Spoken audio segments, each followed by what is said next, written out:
You're listening to the Slow Ride Podcast.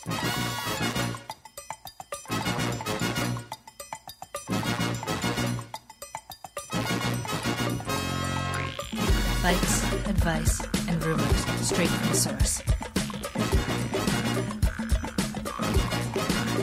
TheSlowRidePodcast.com and on Twitter at TheSlowRidePod.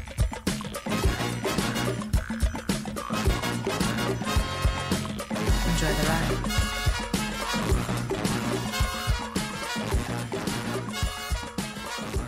Hello and welcome to the 234th episode of the Slow Ride Podcast. This is Tim in Orlando. And this is Spencer in Boston. Tim, I was just in the podcast green room and it felt a little lonely in there. It felt some lonely again, and we are going to hear all about it next week when the little guy returns after he listens to yet another podcast with him not on the show. We did have a nice reappearance of him last week. Little guy will be back next week. We're very excited for that. And we're also hoping to finally have professional cyclist and road racing hypercolor model superstar Mitch Docker on the podcast for our annual Pro Tour Top Corner Draft Corner Jersey Draft. Very excited about that. But we would be remiss if we didn't just assume the identity of the little guy for a second here. Mm-hmm. Spencer, I want you to be the little guy. Okay.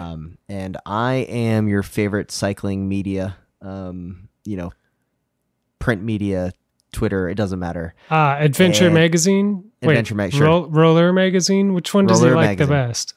It's the Bicycle Quarterly. I'm pretty sure Bicycle Quarterly hasn't come out yet to discuss what I want to announce, but okay. I am going to announce a let's go with Roller Magazine. Does Rivendell still come out with a the Rivendell, like a catalog?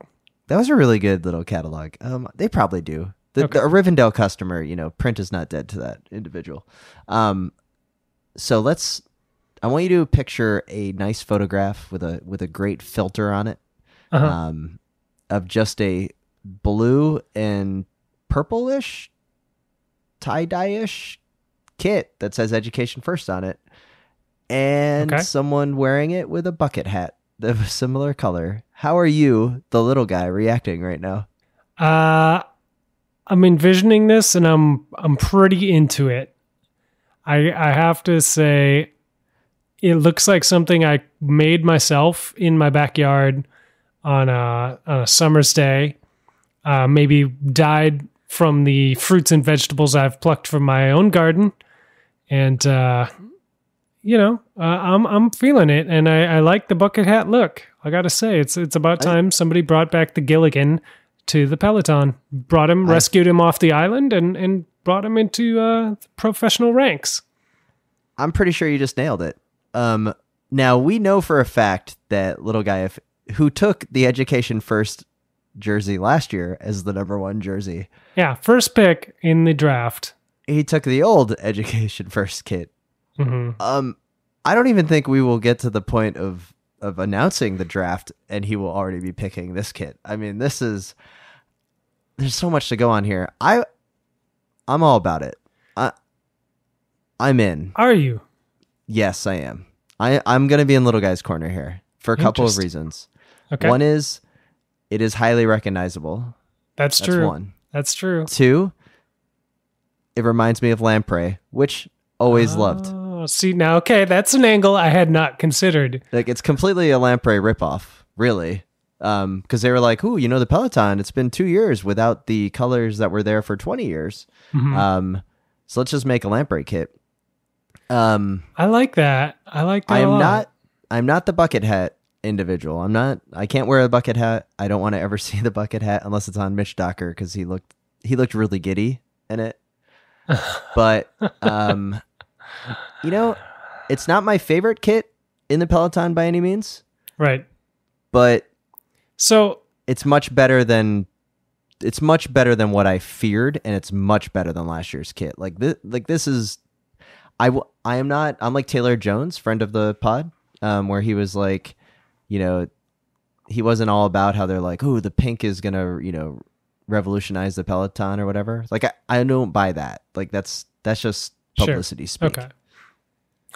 I mean, the roller coaster of emotions that I went on the first time I saw this kit revealed, it came across my Twitter feed, and, I went from like, ooh, that's so different, to, I don't think I like it, to, oh, but, this is like never been done, and it's great to see, it's refreshing. And then I was like, oh, bucket hats, no. And then it's just one thing after another, over and over, like within the, split seconds, like just like highs and lows that I've never felt before about a kit. So I don't know. I can't really nail down where I ended, but I can guarantee that no kit has made me feel the ways that this kit has made me feel. Let me say okay, I think this is going to back up your feeling. And this is like, so I like the kit. And this goes with like, I think what Taylor was getting at and others. This is what I don't like, is the fact that they use the word disrupting when describing the kit. Like straight out of Silicon Valley. Like I can see Fodders probably just typing that up. Just like, oh yeah, we're going to scale this bad boy up. I got some good VC money coming in on round, A funding or whatever else they talk about out there in Silicon Valley. And talking about disrupting the professional sport and bringing a new approach to team sponsorship is just, come on, we can do better. Just say like, hey, you know what? We wanted to make a unique kit. Like it's not disrupting anything. It's cycling. Like you already look like a clown.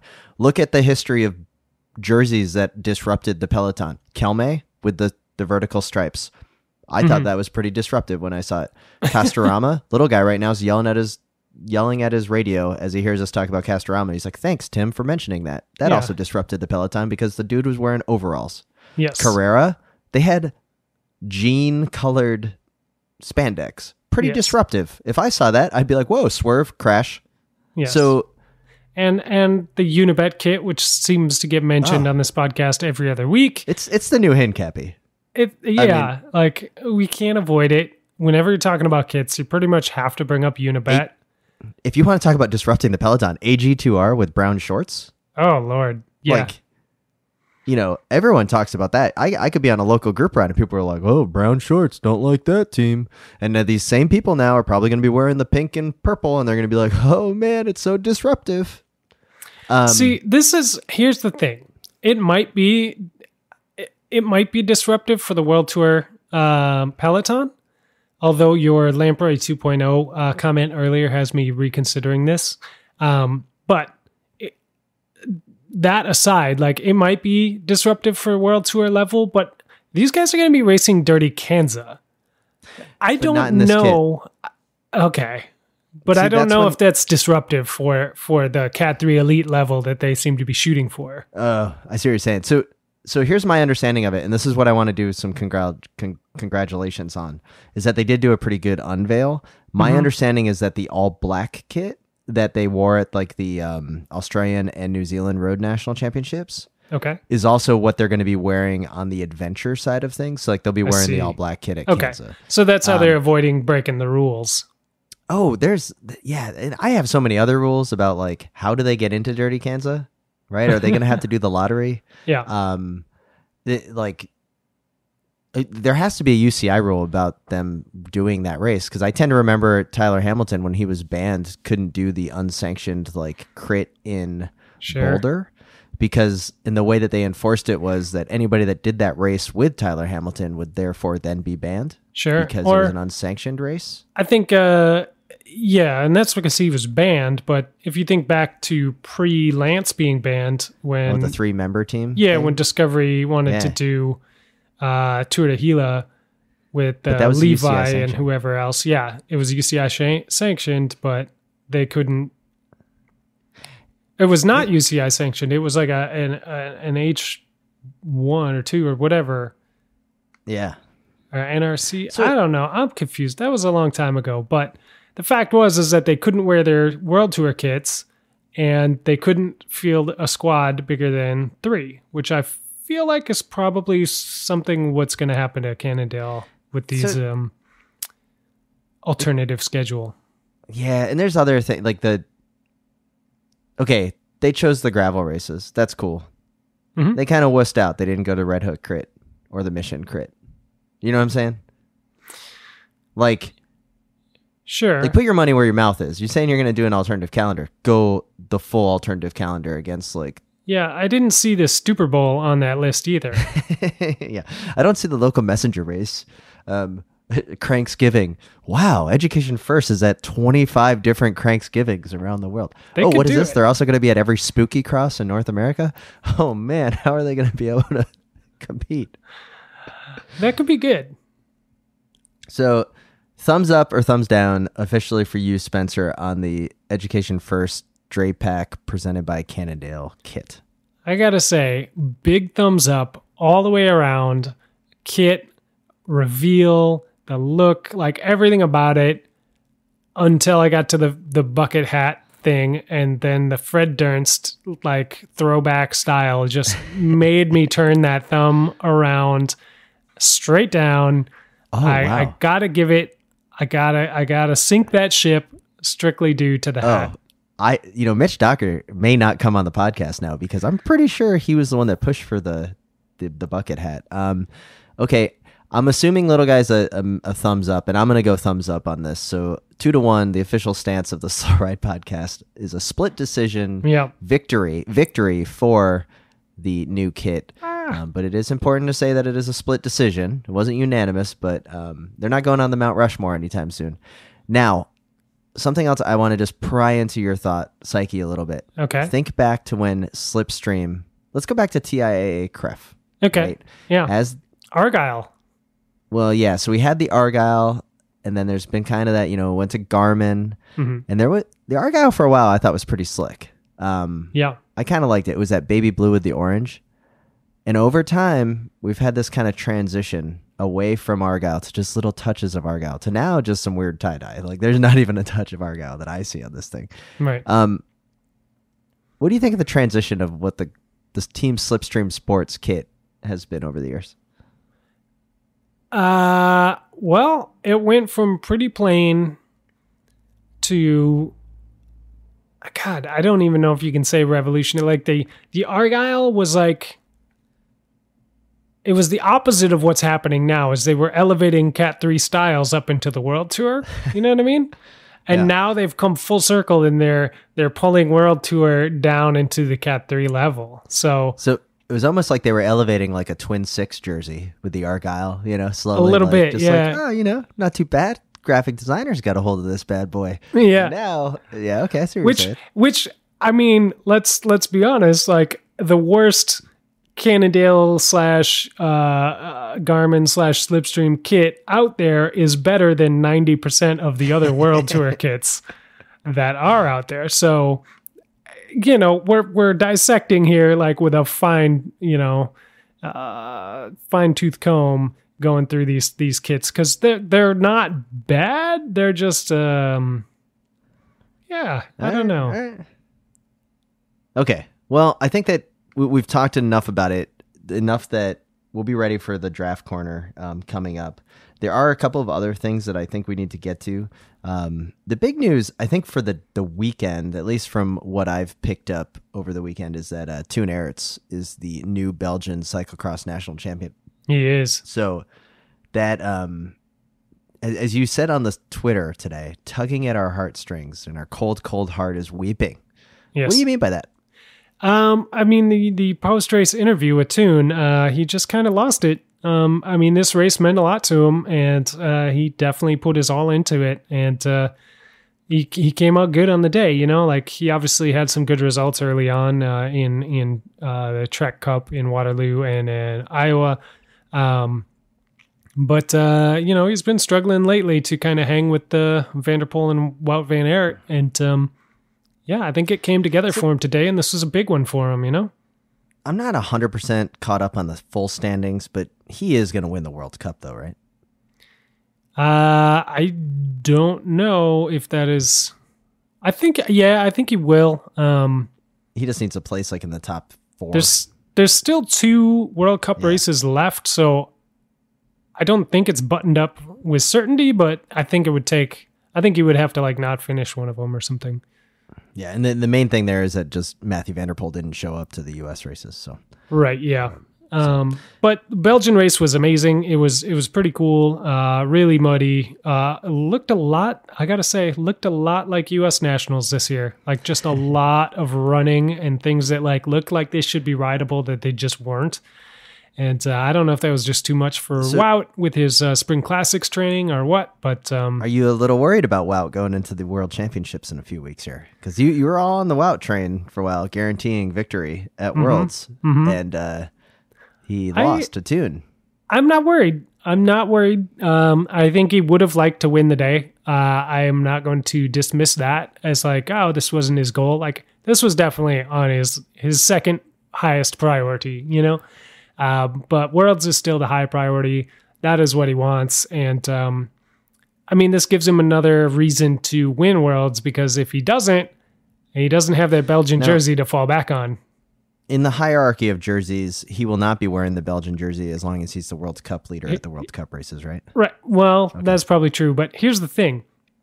Wout, because his team fell apart days before the Trek World Cup this year, he like threw together that team. Yeah. We have never even seen his trade team kit. Ooh, so there's a good kit reveal coming up here. It could be terrible. We have no idea. Oh, this is exciting. Okay, I'm game. I'm excited to see that. I am willing to bet he didn't even design one.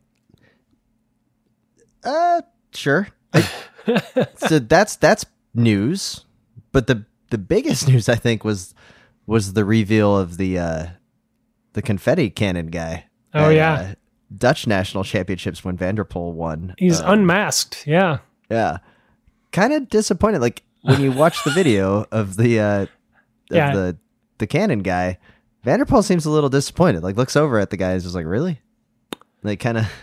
Yeah, I don't know if I was expecting him to be in like a cat burglar outfit or something, like sneaking around, like secretly shooting off the confetti or what, but he looked pretty casual. In roadie gear. He looked kind of official, like because he was there, like talking to the officials, and then went across to the finish line. I thought he'd at least be dressed like a roadie, you know, the full black outfit, like kind of have some, like a tool belt of just different confetti poppers in case one went off, you know, kind of like replacement microphones. Yeah. I buy or sell confetti cannons at finish lines of races of all levels. So I'm going to say buy. And I'm still really into the idea of confetti cannons. I think it adds something, adds a little spice to the race. The only reason I've been like, I wouldn't even say negative, but the only reason I've been like bored with it is because Van der Poel looks so bored with it. Yeah. Because he's just winning all the time. And he's like, whatever, stop shooting me with confetti. But in general, I think the confetti cannon brings a lot to the event and to the coverage. I kind of want to see a confetti cannon at the Zwift World Championships that are going to start taking place, right? Yeah, like absolutely. Someone in the trainer like room when they're all there together, and there's a confetti cannon that just like maybe it just shoots down on the rider up from their like specialized fan or whatever they're using to stay cool. And then other news: Yolanda Neff won in Switzerland. Looked like a muddy race. The same Stybar got second at Czech national championships to Boros, I believe, by like over a minute. That French guy won again. The one that used to, what's his name? Venturini. Venturini, sorry. He races for AG2R last year.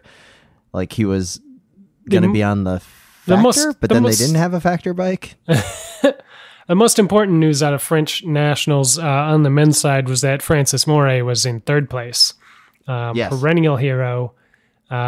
You know, I watched him off the front at Louisville 2013, thought it was going to be the French Renaissance for sure. And then I saw him slide out on the corner I was standing at, and all hopes were dashed, unfortunately. So Francis Murray always pulling for him, but good to see him on the podium. Yeah, I was trying to keep up on all the different races. So I was it's kind of like watching the red zone of NFL coverage, like National Cross Championship Day, because all the races are just spread around the world, and you're trying to like just find little snippets. Like I don't even know who won British national championships. I didn't pay attention to the men, but I do know Nikki Bramauer did take the women's one. Yes. over Helen Wyman, I'm assuming? Helen was third. Third, wow. Yep. Okay. Anna Kay in second. Caroline Mani won the French women.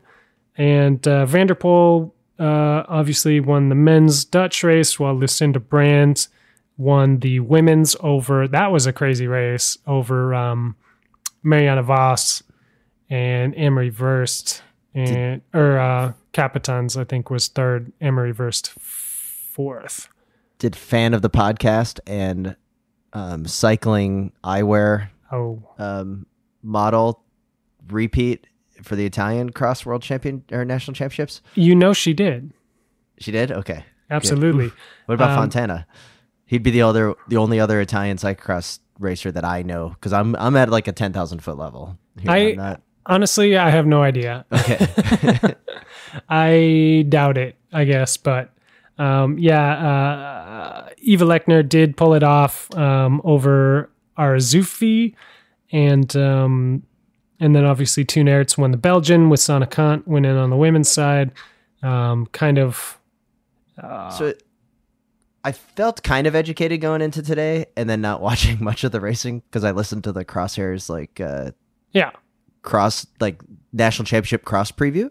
So I was listening to their preview. I was like, all right, I think I can pretty much have a conversation. So I'm just gonna bag the conversation to say that like their follow-up episode to national championship is going to be much better listening than what we're getting at here. Oh yeah. But still looked like a pretty good weekend of racing. It was I'm not going to lie. I did kind of Google the Stybar one. Like that one was the one I was kind of curious about. It would have been a miracle if you pulled it off. I mean, Boros has been riding really well this year, and Stybar, that's one of those, your pick with your heart, not with your head kind of hope that he wins. But I'm hoping to get some on the ground scene reporting from the Dutch National Championships. We actually had friend of the podcast, Pat Cochran, on the ground over there this week. Oh, really? Yep. He was shooting some photos and sending them over to me. So we'll see if he got some choice quotes from Vanderpool or Voss or any of the heroes, or if he just ate frites all day. I'm not sure. Well, cyclocross is alive and well, despite its reported death worldwide due to Matthew Vanderpool. It seems that things are going well, except for Wout van Aert. But maybe this is what, it's kind of like going into the playoffs. You kind of want your team to lose before the playoffs start, right? So they kind of realize that they're human. Mm-hmm. Right? You don't want your team to go, sweep through the first 3 rounds of the playoffs before they get to the final series, and then you're like, whoa, man, you got to lose a game just so you know like what it feels like. So maybe that's what Wout van Aert. This is a good sign that he had lost today. Yeah, it could be strategic. That's a good way to think about it. So, and with that, let's get into in-depth reporting on the upcoming Tour Down Under. We have so much to discuss. Absolutely. I think the biggest news coming into the week of Australian training block races is obviously that Peter Sagan was racing an aluminum bicycle.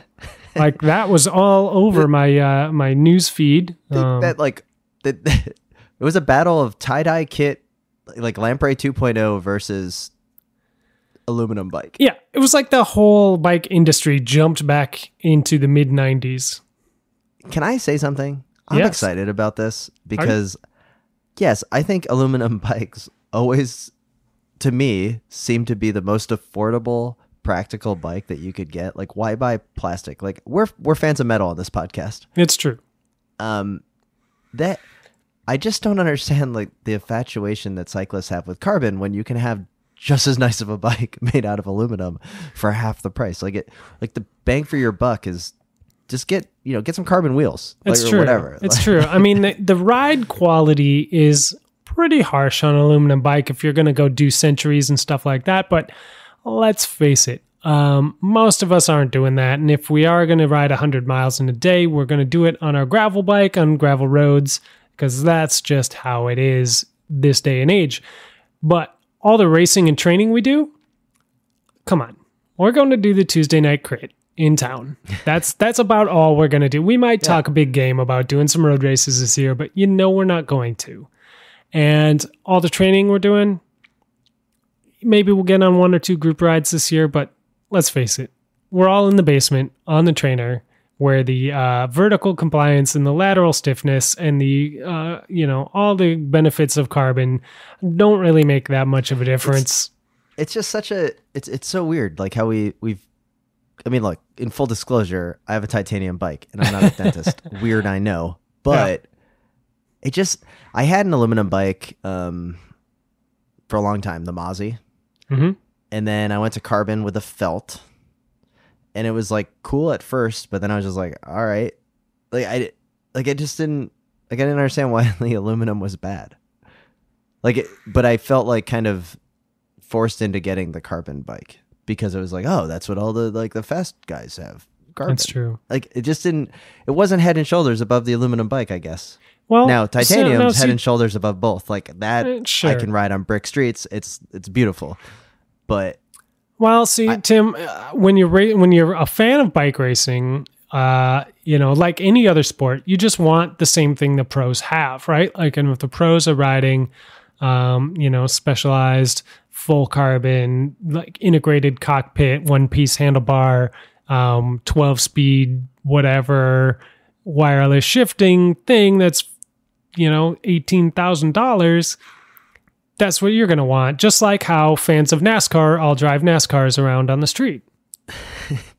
That's why there's so many Impalas. Yeah. Or whatever.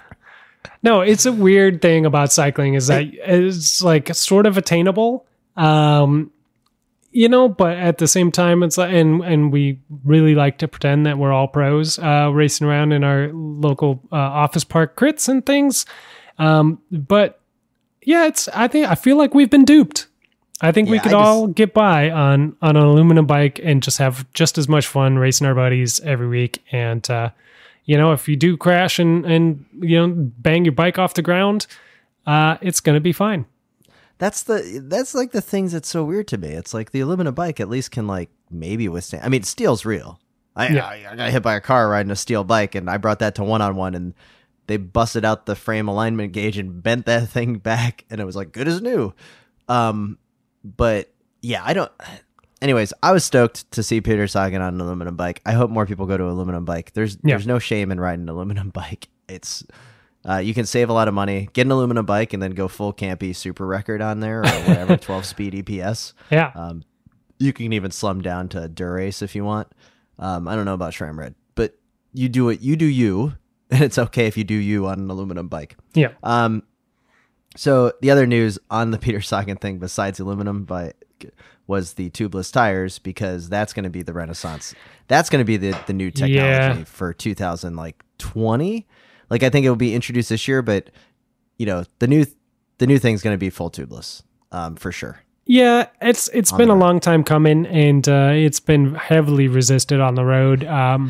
I would say for Hutchinson's good reason. Be sitting there going like, "We've been doing this for the last 20 years. No one cared about us." And then, that's true, and it's kind of a pain, like it has been. But much like tubeless on mountain bike, it was definitely kind of a pain when they launched that, and now it is the only way to go. And anybody who is not running tubeless on their mountain bike is like more ancient than little guy, like as far as technology is concerned. Tubeless has to be the way to. I mean, what do you think? 2020 tubeless will be as synonymous as disc brakes now on road bikes? Yeah, I would say so for sure. I'm gonna say this isn't road bike whatever, but for my cross bike personally, I'm bagging the tubulars. I'm going tubeless. So I have the stands rims on my cross bike that I've got set up tubeless, and it's fine. I'm still not like you know me. I'm not a mechanic, so I don't have like a compressor or anything. Every now and then I have to bring it to the shop so they can put some more stands in there, and then but get it seated the first time. But I haven't had any problems with it. Here's a tip for you, Tim. Yeah, get a compressor. They're not expensive. Yeah, I know. But overall, it seems like that is the new thing.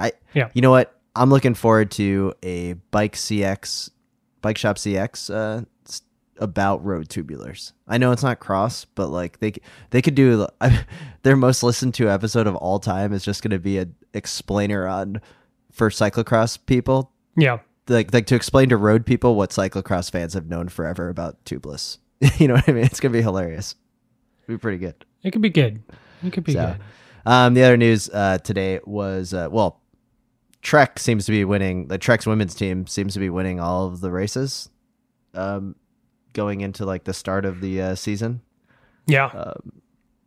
But we can, we'll have to get some reporting, some, on the ground reporting from Abby on that. She's there. Yeah, she's in Australia right now, living it up. I saw some pictures with her and a koala bear, so that happened. And she's basically living the dream that we all think all the pros are doing when they go down to Australia. Although I did see that her bike got smashed in shipping. Her brand new felt bike, first trip with it, both chainstay and seat stay cracked in half from the airline. So that was a bummer, but I'm looking forward to hearing how that got resolved from her on a future episode. Well, that would be good to know. And it's nice to see that she's out there racing. And then the other part is before Tour Down Under starts is like kind of that prologue race, I guess. And Caleb Ewing totally took out or beat Sagan. There's a big crash at the end, but Caleb Ewing, definitely a buy stock for top sprinter at the Tour de France this year. He's making that lotto, the red lotto kit look pretty good. I got to say, I was even with the dot metrics. Yeah, I had some questions about that one. But it looks good at the front of a race. I'm not going to lie. Let me check results to see how Bling Matthews did in the sprint. And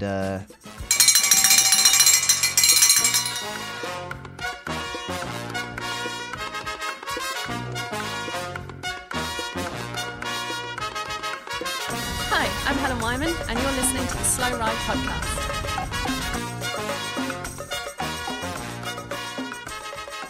all right, we'd like to once again thanks all the listeners and subscribers and supporters of the Wide Angle Podium Network. Go to wideanglepodium.com to find out more. It is your source for independent cycling media, specializing in podcasts. A lot of great shows. We've talked about a bunch of them. We have a new show called Gravel-Lot. It's been fantastic to listen to. Last week they had Scott Diedenbach from Bike Shop CX on there. And then also Bill's been on there and a bunch of other great guests.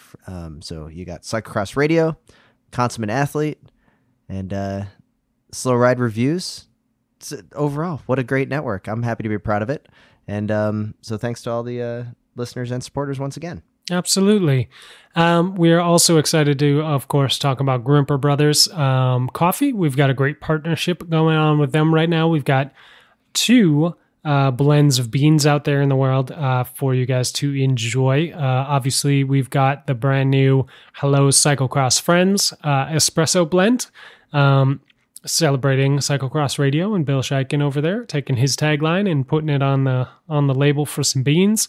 Those ones are super delicious. I've been enjoying those lately. And we've also got the full Schleck, the original, launched just after the Tour de France.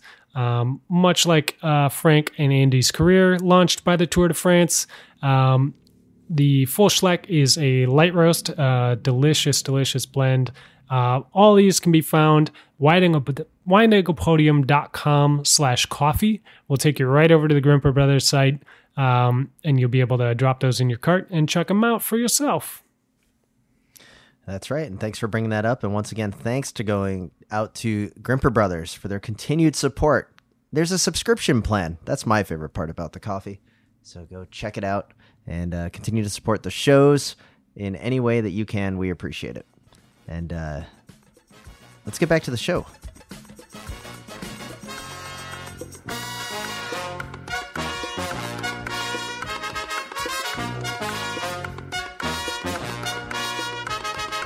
I'm Joe Dombrowski from Cannondale Drop Pack, and you are listening to the Slow Ride Podcast.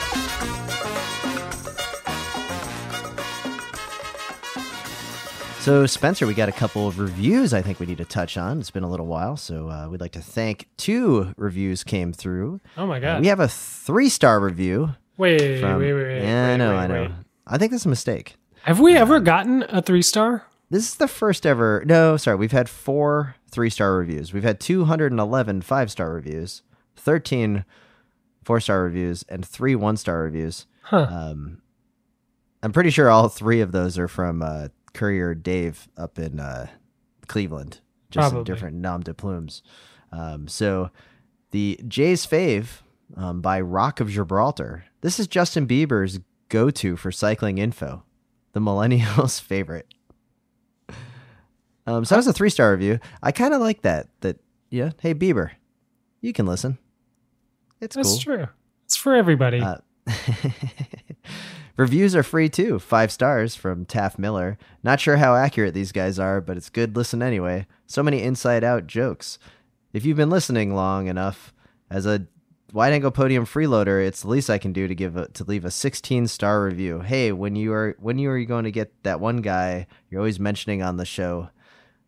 Tokyo Tony is the name of the reviewer, and I will say that we will get that one guy we always mention on the show when you become a supporter of the Wide Angle Podium Network. That seems fair. See what I did there? Kind of flipped it a little bit. Yeah. A little No, I like swerve. it. I like it, and I appreciate everybody taking the time to leave reviews. That of that course. is great. We love reading them on the air, even if they're 3 stars, because we're not ashamed. You guys want to call us out? That's fine. And Tokyo Tony, thank you for the review. It's very nice that you're willing to do that. So thanks again. So Absolutely. we're working on getting them on the podcast. Things come up.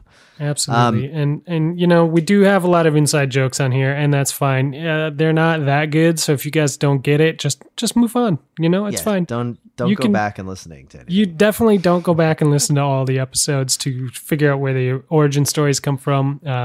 That'll be all published in our biography that's due out in 2022. Dear Slow Ride Podcast, how did Seiko not get a mention on the Mount Rushmore? Beyond the obvious showman Cheapo, you had the Little Prince, a young Cadell, DeLuca, Simone, Salvadelli, as well as teenage sensations Creed and Pate for a year or two. You had an annual-inspired fashion disasters, some of the ugliest CAD 4s rocking even uglier spinnery wheels, both in yellow and red. Yeah. And even the legalize my Cannondale charade for the Cannondale 613s. Too many wins and too many lifetime bans to count. Matt in Tampa. That Now, is full of this is- facts. This is full of facts. Yeah. And so I replied to Matt on email. I said, I'm pretty sure we mentioned Seiko in an honorable mention. And Yeah, we didn't.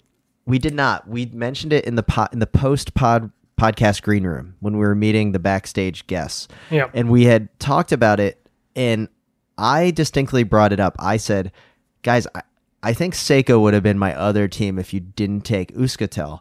I'm embarrassed we didn't talk about it on the air, but I will say when I mentioned Seiko, the only thing I brought up naturally was the Little Prince, Damiano Cunego, and Simone. That was it. And little guy just shot that down so fast. I don't know if he needed to leave, but he was just like, no, we're not going to talk about Seiko.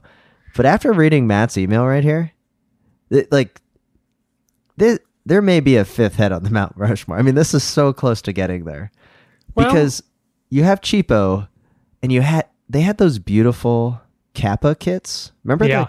Oh yeah. with the Kappa's legendary logo that just looks so good going down the shoulders. And Chippo with the annual kits. I mean, they had the exoskeleton kit. They had, oh man, there's so much good here that There's a lot going on there. Yeah, I think that's and it's a shame that it wasn't mentioned in the conversation. That I will give him. yeah, like we made a mistake there. Like that was an oversight, and it was in our mind. Like we did talk about it, just not on the air. Indeed. But But the there's, legalize my Cannondale, like come on, that was one of the greatest ad campaigns in the history of cycling. it's true. That's true. All that said, all those facts out there on the table in front of me, I still don't think it makes Mount Rushmore. Really? I really like that kit too, despite the glaring red and yellow combo. The Ronald McDonald-esque nature of it. The 5 we picked, or the 4 we picked are solid. Those are And as a reminder, we had Quickstep, CSC, Yep. T-Mobile Telecom, Yes. and Euskaltel. Undefeatable. I don't know, like, who's the weakest link there? Like, That's the thing. If you want to put somebody like Seiko up there, who are you going to take down out of that lineup? Yeah, and that's what's weird is that I'm acknowledging the Seiko being so good. Like, it's almost there. Like, if there was a 5th spot, it would be Seiko. I mean, especially after what Matt wrote out here. I mean, Salvadelli, I forgot he was on that team. DeLuca? Like, I named my cat DeLuca. Yeah, You know, like you sure did. Young Cadell Evans, he was on the team. That must have been when he broke 1 or 2 of his collarbones. I don't know. But, oh my gosh. Matt, thank you so much for the email. I hope we did a little bit of justice by admitting that we were wrong not having it in the conversation, but we're not going to bend and break from the 4 that we have selected for the Slow Ride podcast, Mount Rushmore. And those are carved into stone, so they're not going to be taken off anytime soon. It's true. Got a great email here, probably one of a very unique email. This comes from Nat Chineko. He says, I had a dream last night. Hey guys, I have to tell you about the dream I actually had last night. This is without embellishment or added detail, just the best I can remember at 6:08 a.m. Pacific Standard Time. I almost never remember my dreams, so this one is special. Dream starts. I wanted to go to the pool in a hotel in Vegas. When I got to the pool, the only 2 other people there were Little Guy and Spencer, neither of whom I have ever met in person that I'm aware of. Somehow, we knew each other in passing, but not very well. Spencer decided that I needed guitar picks, so Spencer and Little Guy started to throw some to me from the pool as I was still standing on the deck. I feel like it's hard to throw a guitar pick, so they were coming up short. Once they figured out the technique, the picks started to reach me, but they looked like they'd been chewed up in a blender. Then Spencer walked out of the water, onto the deck, took my glasses, and I really wear glasses, and threw them in the pool, where they broke when they hit the water. Spencer was very apologetic and wanted to know how he could make it up to me. I told Spencer the glasses were old, and if he just gave me $100, that would be fine. I forgot to mention that this entire time, Little Guy had been treading water in the unusually deep end for a hotel pool, like 10-foot deep end. So Spencer made him dive down and pick up the glasses from the bottom. That's when I woke up, and I haven't been able to fall back asleep since. See, there's a lot of that rings true, because I definitely would have done anything to not have to pay $100, including potentially drowning my friend Little Guy in a rescue mission. This is a pretty good dream. There's so much things here. The guitar picks, I could see those going. The breaking the glasses is probably my favorite part. Anyways, Nate, thanks for entertaining us. This is pretty good. I don't know how good of a treading water Little Guy is. Yeah, I don't know if I've ever seen him in the water. So Jeff Aldrich writes, advice on rocking the single cog. Hey guys, I was hoping to help you out a little bit for your future pod topic. You could give me a little intro in the world of fixies. And continuing my quest for N+1 bikes, I am considering adding a fixie to my fleet. Where do I even begin? Do you have an advice on pedal choice, fixed gear versus single speed versus flip-flop hubs, and naturally a quick top corner, draft corner on fixie brands? So Spencer, I think we can nail this in Little Guy's absence because he does not like fixed gears off the velodrome. So let's go with it.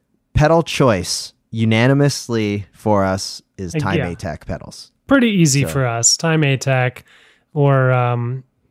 if you can find older Time ATACs, definitely go with them. But Time ATACs. Yeah, sure. that's what I say. But that said, no clips and straps. Don't mess around. Like, just get some clipless pedals. Whatever you use on your mountain bike will be fine. And those should be Time ATAC pedals. They should be. Fixed gear versus single speed versus flip-flop hubs. If it's your first fixed gear bike, definitely go with the flip-flop hubs. There's no shame in that. And no one can tell. That's true. Do you have a brand of choice? Like if I was going to go full, if I was going to make a full on fixie bike at this point, I'd probably go for Campy Record track hubs, but, Paul Components makes nice stuff. White Industries. That's where I would start. Probably, if I wasn't sure I wanted to get into it, I'd probably just build up a set with some Surly hubs on them because they're bomb proof. They're fine. They're not the lightest in the world, but it doesn't matter. And they're nicer than most of the garbage ones that are out there for very cheap. They're a solid middle ground hub. Yes, Surly. That's some good advice right there. Go with the Surly if it's your first bike, unless you want to spend more money for the more polished. Whatever you do, just stay away from the Chubb hub. And then let's go to Fixie brands. Here are the ones that. Do you want to do a draft on this? No, I'd see. I don't do more of a device. I don't even know if I know what Fixie brands are out there and hip and cool anymore. I don't even think you go that route. I think you go to like where you can get the most bang for your buck. So number one right away, I'm going to say Mozzie. Mozzie continues to make a kick-ass single speed / fixed gear bike that if you wanted to complete, I think you can get away with it at about like $500. They have the Mozzie Uno Riser. I still have one from my bike shop from like 5 years ago.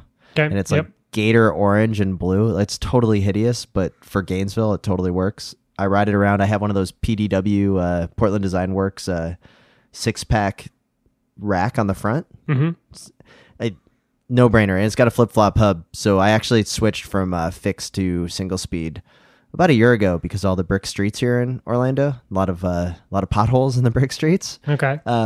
So now I can coast. But sure. I'd look at Mozzie. Another brand I'd look at would definitely be Surly with the classic steamroller. Any bike shop in the country can go get that for you. Yeah, the Surly Steamroller was the original gravel bike. I don't know if a lot of people know that, but it's got the slacker geometry. It's very forgiving. It's got a nice plush steel rod. You can't beat it. That would probably be my recommendation as well. Mozzie is also a very good choice. I've had one of those in the past as well. Right now, I'm riding an On One, which is a UK brand. Yeah. Don't see them across the pond over here all that often, which is probably why I got it. It's nothing special. It's basically a Surly or an All City, but it's just from the UK, so it's better. Does On One make a belt drive? I have no Out of idea. Curiosity. Or I'm thinking a Spot maybe, because there's like a Spot bike that also was a single speed fixie. I recall one of them having a belt drive, but I could be totally wrong. So those, I think On One's a good recommendation. If you're looking for like actual fixed gear track bikes to like have a little bit of cred, avoid the Bianchi Pista, just because everyone kind of had that for a while. So that's like the Pista Concept, or the Pista Concept looked cool. That was my track bike. But the Pista itself, for a while there, they were kind of, they were the bike. So I would avoid that. They had that chrome one for a while. I think probably a good way to go would be looking, if you just want to test the waters, dip a toe in, get something that like is passable, not super cool, but you're not really worried about it. You're just trying to figure out if you like it, get some winter training done, whatever, work on your cadence. I don't know what your reasoning is, but maybe check out State Bicycle as well. I feel like they were kind of maybe a joke for a while, like when they first came out, but I think they've been putting out some pretty legit stuff now for a couple of years. So that's a good point. And then, they're often overlooked, even like we just did a little bit. Yeah, if you're looking for dipping toe in the water, I definitely put them up there with kind of your Mozzie. And then more so even than Surly. They have a lot of affordable bikes too. I also will say this, is that if you look at the State site, they had they're pretty unique in kind of their like marketing that is pretty good. Okay. They just made custom fixed gear bikes for the entire Philadelphia or Phoenix Suns, where they're based out in Arizona, and they had a frame that went up to like their large frame was 60 centimeters, I believe, maybe 61, and that was for any rider that's below 7 feet tall. But since they were making these custom bikes for the Suns, they had to make a double extra large frame that went up to like, I think it's a 66 centimeter frame. And the press release was pretty cool on this bike. They drilled rear brake, because normally they sell bikes, I believe, with just the front brake. Yeah. But they drilled a rear brake because for these basketball players, you don't want to ruin their career. They basically had internal cable routing to the rear brake, so it was super like sleek looking. It was pretty impressive. That's pretty cool. I haven't seen those. State's also the same they've also were popping all up on my Twitter feed a couple months ago or Instagram because Bicycling Magazine ran this like video story that they did about taking a pair of Yeezys and making them clipless. That was pretty cool. Like $500 sneakers and making them clipless shoes. It was a pretty cool little Well, you know, story. if you're pretty into Yeezy and all that, I mean, you could obviously go with Chinelli as well for a quality high-end aluminum track frame. Yeah. You know, if you're looking for that racing style, those are probably pretty in demand right now. But as far as the rest of it goes, like, I mean, the kind of newbie questions you got, I think I think my biggest concern for you would be gearing. Like, I don't know what you're looking to do, whether you're just puttering around town to the coffee shop or whether you're trying to work on your cadence or some off-season training stuff. But don't overgear yourself. In fact, shoot lower than maybe you even think, just to save your knees because you'll be happier. What was your go-to gearing that you had when I was a courier? I was 42.16 and I was always spinning like crazy. What was yours? That's an appropriate gear. See, that's exactly what I'm talking about. Shoot for something around there. 42.16 is ideal. That's what I've got on my bike now. Okay. When I was a courier, though, I had a 49.17. You had a lot of cord filings that had to be made. Yeah, I had to go 100 miles an hour and not be able to stop at all. So that is a perfect example of what I'm recommending you don't do. Save your legs. You don't need it. Stick with something around to 42 and in the upper teens. And last piece of advice, go with brakes, front and back. I ran front and back brakes on my fixed gear bike for the longest time, even though these clowns made fun of me on this podcast. But it was always fun. The only reason that couriers would rock no brakes that I could find was because when you actually were riding around downtown and you had a legal box up on your handlebars, like you couldn't reach your brakes anyway. So you just pedal with your, like, that's how you would stop with your feet. That's the only, and then also in Minnesota, you rode fixed gear instead of a single speed or a coaster bike, freewheeling bike, because your pawls on your bike would freeze when it was like below zero. Yeah. And so your gear wouldn't engage. Yeah. So that's why you're on fixed gear. That's the only reason. Yeah. The grease would just freeze up and it would literally do nothing. Like you could freewheel forwards and backwards and get would never catch. So you go to a fixed gear, then you don't have that problem and you can always have some drive. Well, Jeff, we'd like to thank you for your email, and we're just going to do a sweet segue, Sam, because Jeff is from Charlotte, North Carolina, so he can definitely find a cheap bike at the Performance Bankruptcy Auction, which is right around the corner. So a couple of big things came out. You and I are in the industry. We've been around the industry for much of our life. We got into it, or I definitely got into it for the fame and fortune and traveling to shows. I remember like you used to go to all these shows and I'd be like, man, I want to go to Vegas Interbike. And now I'm like, man, thank God Interbike isn't going on anymore. Yeah, exactly. So this performance is actually pretty big news in the cycling industry just because of the millions of dollars of outstanding debt and 20 million non-secured debt, 80 million in secured debt. Insane. ASC, the parent company that bought Performance, also owns Fuji, Breezer, SC Bikes, Fat Cycles, and I think Tuesday. They're around. They bought the 250 stores or whatever of the Performance chain and the Nash bar. Okay, a couple of things that we just need to get through quickly in the remainder here of the podcast. Specialized just spent $700,000 to buy outright the Roubaix name. Now, most people may remember when Specialized sued a coffee shop / bike shop in, was it Edmonton or Calgary? Somewhere Canada, up there. Yeah. For copyright infringement because they called their shop Cafe Roubaix. And that was kind of like, last week or a couple weeks ago, we were talking about Peloton and how they were suing a gentleman that had a YouTube series called The Daily Peloton. And Specialized kind of had to eat crow on this one because it did not look good. how they were trying to own the thing. And what the about face of that whole story was, Specialized was not backing down until Fuji and ASE came out and said, actually, we're the ones that own the trademark Cafe Roubaix. You can go ahead and use that name all you want. Yep. And that was kind of the revelation that how entwined the cycling world is, right? So Specialized owns the Roubaix name in countries around the world, but they did not own it here in the U.S. So they had to basically pay a licensing fee to Philadelphia, where ASE is based. And now they had to buy it outright because you know for a fact that that was going to be a high-priced item if that thing went to auction. Oh, yeah. I'd have bid on that. We could have, you know what would have been fun? How many haters of Specialized out there would have created a crowdsourced campaign to like just bid it up super high?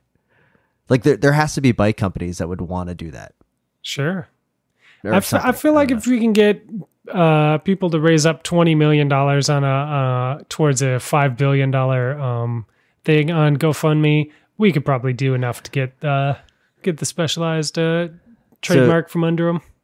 Pretty big deal that they bought that. So that's legit. Good for them. I'm sure it definitely has got to be important for their business. Think about how many millions of dollars Specialized has invested into that Roubaix name. Yeah. So like that makes sense. But what's crazy here is, Spencer, and this is a question I wanted to ask you. So of all of these brands, so you've got Nash Bar, which had like $22 million in sales last year. You had Performance, which they're saying their gross sales was 141 million, and that's like stores and online. So think about all of these brands: Breezer, SE Bikes, Spin Doctor, Nash Bar, Performance, the shops, Fuji. You have Oval Concepts, lots of different brands. What would you buy if you let's say you had all the money in the world, but you can only buy one of the brands that's in that portfolio? What would you buy? Well, you forgot to mention Kestrel, I think. Oh, yes. I did that on purpose so you wouldn't buy it from me. Yeah, Kestrel. Man, and I have to buy one? You have to buy, yes, for sure. There's one that sticks out for me that I would totally buy. I mean, I don't want to buy any of these at all, but I guess I think Fuji is the only one that's got any actual name recognition these days, and it's probably the smart bet. So Fuji in 2017, $77.5 million in sales and 185,000 bikes they sold. So like I can understand why you'd want Fuji. To me, Breezer. I would love to have the Breezer brand. I think Breezer could actually, in the right hands, not that my hands are the right hands here, but I think that there's cachet to the Breezer to the point that like if done right, you can get onto the fact that Joe Breeze is the founder of mountain biking, one of the godfathers of the mountain biking spirit, and created the first ever mountain bike. Like I think that there's a lot there. They make some cool bikes. Their transportation, commuter bikes are fantastic. I think there's a little bit of legs left in that Breezer brand. Fuji makes sense to buy it just because there's a lot. I mean, that's a lot of bikes being sold, and a lot of people know that brand. Yep. But the Breezer brand is to me pretty exciting. Notice that both Nash Bar, we didn't even think about Nash Bar, which is crazy because that was like the first online site I even learned about.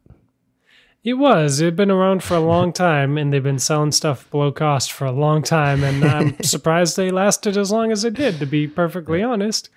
I don't know how solid that business model was, but if you guys want to buy it at auction and take a crack at it, you can.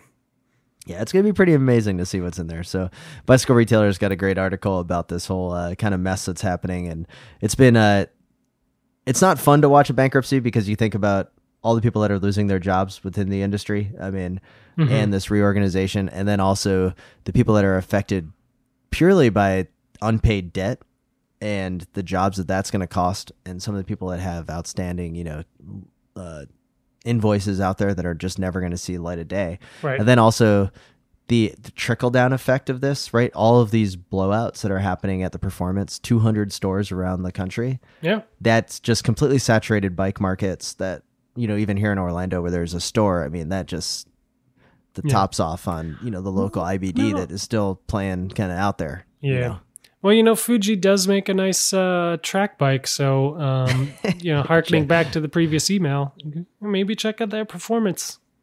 Yeah, right. I'm sure. And there's several in North Carolina, I'm sure. So, anyways, well, we miss you, little guy. Can't wait for you to be back next week. And with that, I'd like to thank all of our listeners and all of these subscribers of the Wide Angle Podium Network. Go to wideanglepodium.com to find out more. Also, check out Grimpeur Bros for the 2 great Wide Angle Podium coffee blends, the full Schleck and Hello Cyclocross Friends. And this is Tim in Orlando. And this is Spencer in Boston. On behalf of a little guy in Minneapolis, I'd like to remind you all to wave at all your fellow cyclists that you see out on the road.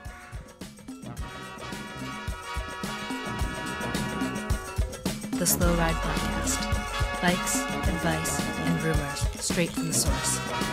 TheSlowRidePodcast.com and on Twitter at TheSlowRidePod.